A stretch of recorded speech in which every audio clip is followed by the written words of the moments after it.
morning everybody. I am Dr. Nitin Joshi, Professor in Urology with teaching experience of 25 years, working as consultant neurosurgeon in Panvel for more than 30 years. Today we will discuss the topic Neurology Part 1. Nervous system is consisting of nervous tissue. Nervous tissue is made up of millions and millions of neurons. A typical neuron consisting of dendrite, cell body or cyton and axon.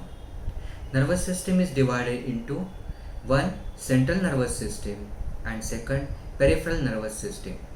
Central nervous system is the nervous system situated centrally in the body, that is brain in the skull bones and spinal cord in spinal column or vertebral column. Peripheral nervous system can be divided anatomically or functionally, that is anatomically as cranial nerves and spinal nerves. There are 12 pairs of cranial nerves arising from brain and considered as lateral extensions of brain. There are 31 pairs of spinal nerves arising from each segment of spinal cord, and these spinal nerves are considered as lateral extensions of spinal cord.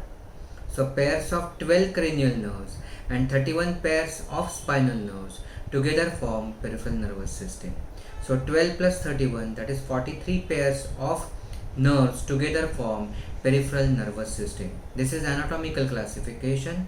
Now functionally, peripheral nervous system is divided into one somatic nervous system or voluntary nervous system, and second autonomic nervous system or involuntary nervous system, or visceral nervous system or vegetative nervous system. Somatic nervous system or voluntary nervous system consists again of two parts, that is sensory or afferent system, and second, that is motor or efferent system. This is under voluntary, that is somatic system. Second, muscles whose actions are under one's own wish and will, that is under one's control, are called voluntary muscles or skeletal muscles or striated muscles. Motor component of somatic nervous system supplies these voluntary muscles like external urinary sphincter. Brain, mainly cerebral cortex, that is gray matter of cerebrum, is the highest coordinating center in the body. This gray matter of cerebrum, that is cerebral cortex, this is responsible for coordinating sensory and motor functions. Motor functions, that is voluntary nervous system, that is somatic, and involuntary, that is autonomic activities, which is through sympathetic and parasympathetic. So voluntary is through somatic, involuntary to autonomic or the sympathetic and parasympathetic system. It is also seat of emotion, intelligence and decision, and so it is involved in the process of erection, ejaculation in males and process of micturition reflex in both males and females. Cerebral cortex consists of frontal cortex, parietal cortex, temporal cortex, occipital cortex. Cerebral cortex receives information from outside environment through mainly 5 sense organs, namely eye, ear, tongue, nose and skin. Cerebral cortex contains motor and sensory areas and large areas which are neither purely sensory or purely motor. These areas are called association areas.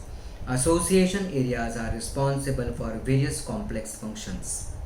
Now first, that is parietal lobe contains what is called as parietal cortex, and that contains the sensory area which is called as sensory cortex or primary sensory area or somatosensory area.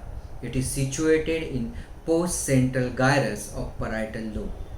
This sensory cortex is responsible for perception, integration and analysis of various sensory impulses brought through mainly cutaneous receptors, which are mechanoreceptors. These receptors receive the information in form of touch, temperature, vibration, pressure. Also, these Parietal cortex is also responsible for receiving the ill-defined sensory impulses brought through viscera by autonomic nervous system. Second cortex is in the frontal lobe, which contains motor area, that is the primary motor area present in precentral gyrus of frontal lobe. It is concerned with initiation of voluntary movements like forceful contraction of external urinary sphincter to postpone urination, or starting the micturition reflex doing the forceful contraction of skeletal muscles of anterior abdominal wall. Third is the occipital cortex in the occipital lobe, responsible for perception of visual information, while temporal lobe responsible for perception of auditory information. And these occipital lobe and temporal lobe is involved in the audiovisual stimuli in the process of erection. Thalamus, it is a mass of grey matter, that is, it is made up of cluster of nuclei. Nucleus is collection of nerve cells in central nervous system, that is brain and spinal cord. This thalamus is situated bilaterally in diencephalon. Thalamus is a major sensory area which is responsible for the main relay station before it is carried to the sensory cortex. It is responsible for a major sensory relay station for all general sensations as well as spatial sensations except smell, and also afferent impulses from reticular activating system of brainstem. Thus, thalamus is a major relay station for sensory information. This sensory information is coming from spinal cord, brainstem and cerebellum. All this information which is coming from spinal cord, brainstem and cerebellum to thalamus is analyzed and then it is conveyed to the sensory cortex. Now the spinal cord, it is the downward extension of medulla oblongata. It passes through foramen magnum of skull bone. So spinal cord is the lower part of central nervous system. Central nervous system which is consisting of brain and spinal cord. This spinal cord extends from base of skull to lower border of first lumbar vertebra. Spinal cord is protected by a bony canal called spinal column or vertebral column. The spinal column or vertebral column is consisting of 30 vertebrae. There are 7 cervical vertebrae, 12 thoracic vertebrae, 5 lumbar vertebrae, 5 sacral vertebrae and 1 coccygeal vertebra. In center of each vertebra is a space called vertebral space. Vertebral spaces of all vertebrae join with each other to form vertebral column or neural canal. Through this neural canal or vertebral canal passes spinal cord. And so whenever in case of the cancer prostate where the involvement of the vertebra, this will result into the destruction of the vertebral bone, collapse of the vertebra, and then there will be compression of the spinal cord and maybe the spinal nerves which are coming through intervertebral foramina.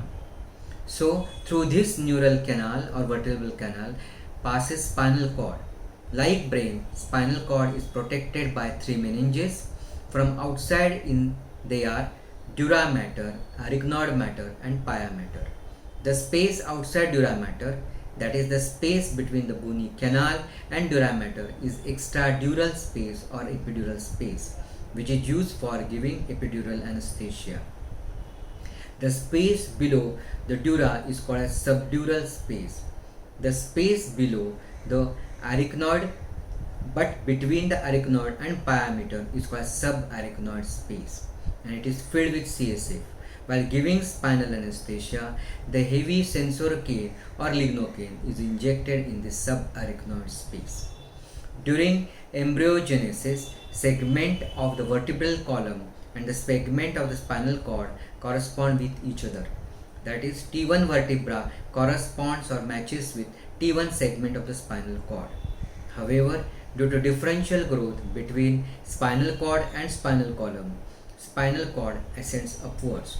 So, in adults, spinal cord terminates at lower border of L1 vertebra. This L1 vertebra is much higher than the vertebral column. The terminal part of the spinal cord is called as conus medullaris. The rest of the neural canal or vertebral canal below conus medullaris, that is after termination of the spinal cord, there is only meningeal membrane extending downward in thread-like fashion, and this thread-like fashion extending meningeal membrane is called as filum terminale. Spinal nerves are the nerves which arise from the grey matter of the spinal cord at each segment. There are 31 pairs of the spinal nerves.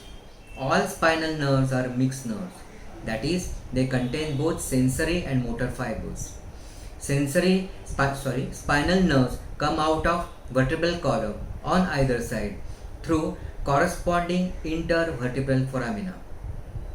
That is, even if the L1 level is the level at which the spinal cord terminates, however, L2 level spinal nerve will be coming out at the level of L2 through intervertebral foramina.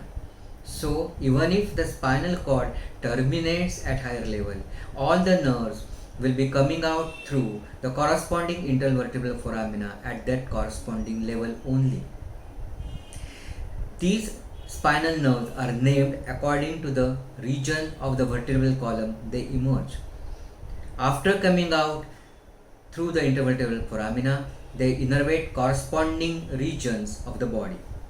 In the cervical region, there are C1 to C7 vertebra. Number of spinal nerves are 8 and they supply the neck region of the body. Thoracic region, there are T1 to T12 vertebrae and there are 12 pairs of spinal nerves. They supply thoracic region of the body. In the lumbar region, there are L1 to L5 vertebra. There are 5 pairs of spinal nerves and they supply upper part of the abdomen. While the sacral region, there will be S1 to S5 vertebra. There are 5 pairs of the spinal nerves and they will supply lower part of the abdomen and pelvis. While coccyx, there is only one vertebra and there is one pair of spinal nerve and that is called tail nerve. Each spinal nerve originates from 2 nerve roots and hence it is a mixed nerve. One nerve is a dorsal nerve root or the afferent nerve root or posterior nerve root or sensory nerve root.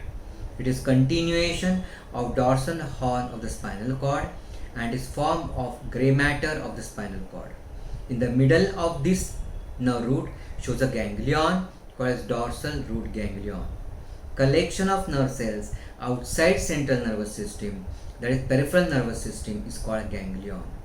Dorsal nerve root transmits sensory impulse, that is touch, temperature, vibration, pressure from sensory receptors of sensory organs to the spinal cord of the corresponding segment. Second nerve root is the ventral nerve root or anterior nerve root or motor nerve root or efferent nerve root.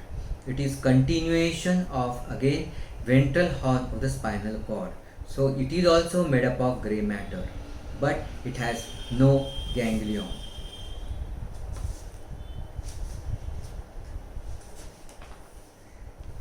They transmit motor impulse from the central nervous system, that is brain and spinal cord, to effectors, that is the glands or muscles. Muscles may be skeletal muscles or involuntary, that is smooth muscles. Union of dorsal nerve root and ventral nerve root takes place within the neural canal of vertebral column. Each spinal nerve emerges out through intervertebral foramina. Each spinal nerve, after coming out through intervertebral foramina, divides into 4 branches. First, ramus dorsalis. It supplies skin and muscles of the dorsal side of corresponding region. Ramus ventralis is the second branch, supplies skin and muscles of the ventral side and lateral side of the corresponding region of the body and also upper limb and lower limb. Ventral nerve roots of certain spinal nerves form 5 groups of nerve plexuses, namely cervical plexus, thoracic plexus, lumbar plexus, sacral plexus and coccygeal. Ramus communicans is a branch which joins sympathetic ganglion of the sympathetic chain. At each segmental level of the spinal cord, there is a sympathetic ganglion. Fourth branch is a meningeal branch which supply vertebra and blood vessel. The spinal cord terminates at lower border of L1, that is at much higher level than vertebral column. Thus, all lumbar, sacral and coccygeal nerve arise at much higher level, and in order to come out through the corresponding intervertebral foramina, they have to descend down significantly in downward with an oblique course below L1 vertebra. This bunch of nerves below L1 vertebra gives typical appearance of tail of horse, is called as cauda equina, and when there is damage to the cauda equina, then it results into cauda equina syndrome. Through the center of this cauda equina passes filum terminale. Now, transverse section of spinal cord. External to the spinal cord, we have seen there are 3 meninges. Spinal cord has got 2 fissures, dorsal or posterior median fissure and deeper anterior or ventral median fissure. In the center of spinal cord, there is a narrow CSF filled cavity called central canal. Spinal cord shows inner grey matter and outer white matter. Inner grey matter is in form of letter H. It surrounds central canal. Grey matter shows 2 horns, namely 2 dorsal horns, that is the 2 dorsal horn or the posterior horn, 2 ventral horns or 2 anterior horns. However, in addition to these 2 dorsal and 2 ventral horns, grey matter forms a small projection between anterior and posterior horns in all thoracic and first 2 lumbar segments of the spinal cord, so thoracolumbar. It is also called, whatever that lateral grey horn, this particular small projection is called as lateral grey horn, and it is responsible for particularly sympathetic outflow. This lateral grey horn has got a collection of nerve cells called as the intermediolateral nucleus. Collection of neurons or nerve cells in the spinal cord or the brain is called as nucleus. This intermediolateral nucleus is responsible for giving origin to the preganglionic fibers. So these cells form preganglionic nerve cells of the sympathetic system. They give preganglionic fibers. These preganglionic fibers form thoracolumbar sympathetic outflow, and these preganglionic fibers leave the spinal cord through anterior nerve root.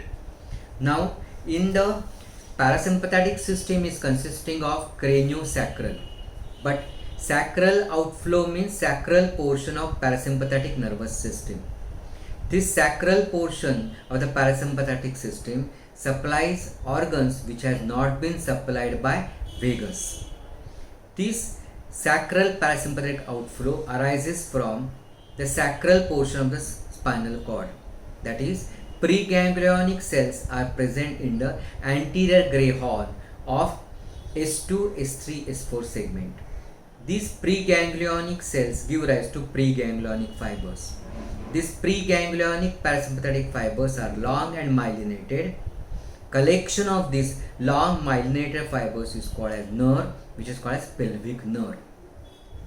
The nerve fibers of the nerve bundle end on postganglionic neurons. The postganglionic neurons are present in the ganglia. These parasympathetic ganglia are present on or near the visceral organs they supply. So the postganglionic parasympathetic fibers are short. Since postganglionic parasympathetic fibers are almost within the organ they supply, so the actions brought about by parasympathetic system is, all these actions are localized, they are controlled, and they are not diffuse or generalized like sympathetic nervous system.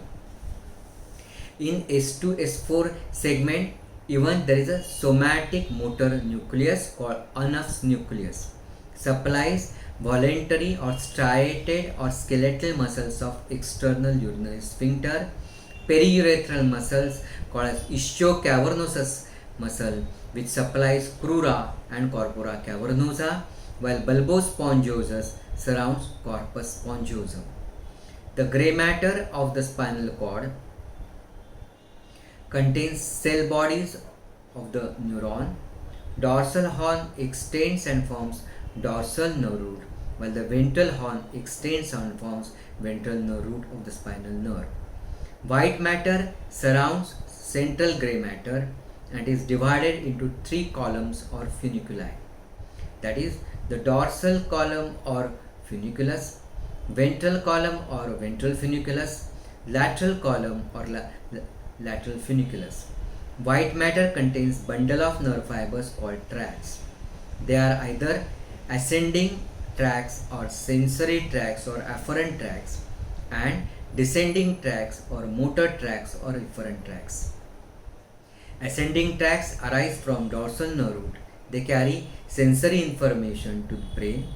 They are present in dorsal and lateral column, while descending or motor tracts are the motor tracts because they carry motor or efferent input from brain or spinal cord to effect tasks. These descending tracts are present in ventral and lateral column. Now, reflex action.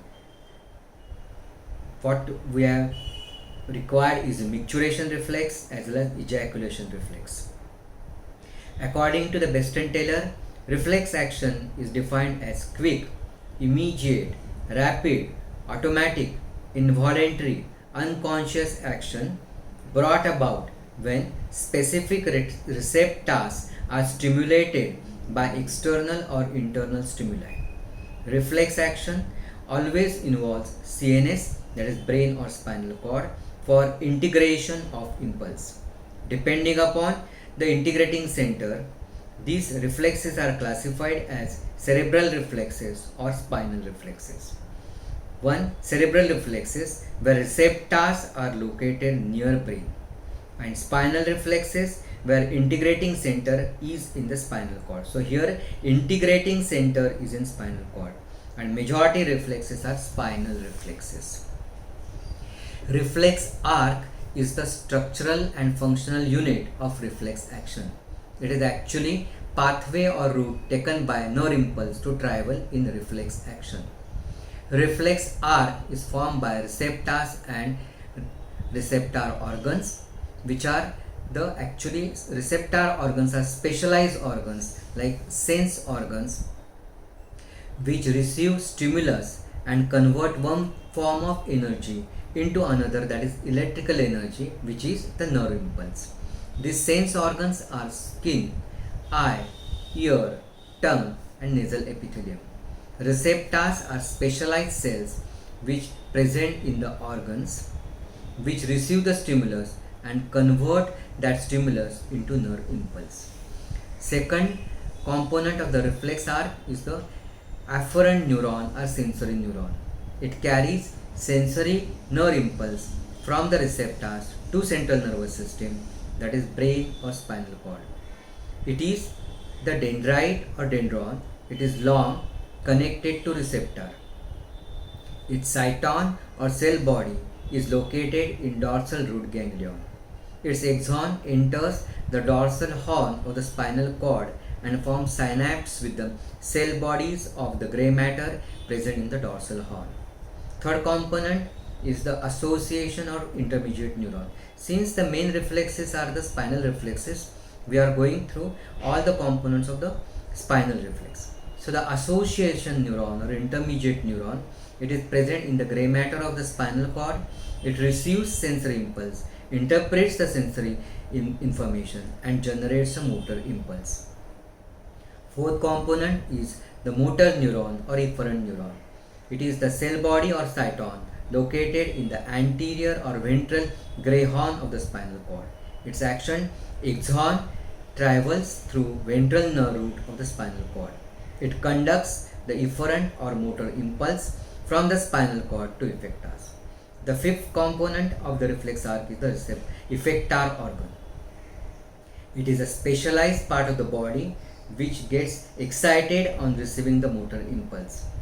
These organs are either muscles or glands which bring about appropriate action as per the instruction they receive so as to terminate the stimulus.